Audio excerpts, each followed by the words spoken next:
आज आपण आलो होतो छत्रपती संभाजीनगर मधील एक अजिंक्य किल्ला, जो की तुम्हाला माहित पण असेल त्याचं नाव. हा भाई देवगिरी किल्ला. तिथं आलो होतो. पूर्ण ब्लॉग बघा, तुम्हाला सांगतो काय मजा केली. तर स्वागत मंडळी, मी सूर्यादी आणि आपल्यासोबत आज अभिषेक आहे. मग काय आपण निघलो जायला देवगिरी किल्ल्यासाठी. मग काय जाता जाता एक भुयारी मार्ग लागला. तिथं पाणी एकदम साचलेलं होतं, चिखल पण एकदम चॉकलेट वानीच वाटत होतं. आज मी ठरवलंच होतं, भाई पूर जरी आला तरी आपण देवगिरी किल्ल्याला जाणारच आहे. काही होऊ बायका मिळालं ठेवून आम्ही ठरवलं गॉगल घ्यायचं, बाई स्टाईल मध्ये राहावं लागेल आजपासून. त्याचबरोबर आज मौसम पण लय मस्त होता. बुरबुर बुरबुर पाऊस पण चालू होता. आणि हा चष्मा सिलेक्ट केलाय भाई, बायोडाटा मध्ये मस्त फोटो दिसत. आणि मग काय बोलता बोलता देवगिरी किल्ल्याजवळ पोहोचलो आपण. आणि या पावसाच्या वातावरणात मजाच वेगळी राहते फिरण्याची. आणि मग काय पावसाने पण आपले देवगिरी किल्ल्यामध्ये स्वागत केले, मस्त झरझर वाहून. पण काय नाही, हीच मजा घ्यायला तर आलो होतो. रविवार असल्या कारणाने गर्दी तर भरकोस होती. अभिषेक म्हणत होता लाईक करा, करून द्या लाईक. मग काय एक्सप्लोर करायला सुरू केलं भाई मस्त पैकी. जसं की मी तुम्हाला स्टार्टिंगला म्हणलो की अजिंक्य किल्ला आहे, तर ते याचं आर्किटेक्चर बघूनच तुम्हाला कळतं. कडाने किती उंच भिंतीसारखं आर्किटेक्चर आहे. आणि मधी नदी, त्याच्यामध्ये मगर, ते खुंखार जनावर. काय मग खालच्या गोष्टी ठीक आहे, मोठे मोठे दगडाची इमारती बांधल्या आहे.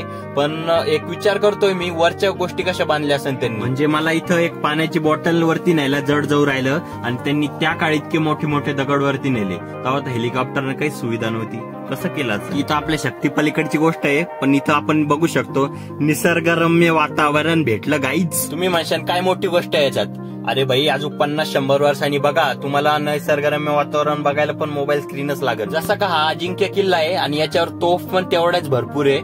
ही एक तोफ आहे, मेंढी तोफ म्हणते याला. जसं की समोरून मेंढीचा शेप आहे थोडा. आणि काय किल्ल्याचा एक नंबर व्ह्यू दिसतो राव इथून, मस्त. आणि तुम्ही अभिषेकचा अजून पण ऐकत नाही ना, लाईक करा राव. आणि सोबत सबस्क्राईब पण करा जर केलं नसेल तर. आणि हा ब्रिज आहे देवगिरी किल्ल्याचा, तर इथं गडूळ पाणी तर आता दिसतंय, पण काही काळी जुन्या काळात तिथं मगरमच्छ, साप लय गोष्टी असन. आणि इथूनच डायरेक्ट जेव्हा अतिरेकी गुन्हेगार आहे त्याला फेकून देत असन. आणि अजून एक इंटरेस्टिंग गोष्ट आहे किल्ल्याची, भुयारी मार्ग, म्हणजे जे अंधारातले मार्ग आहे इथं गुफाचे.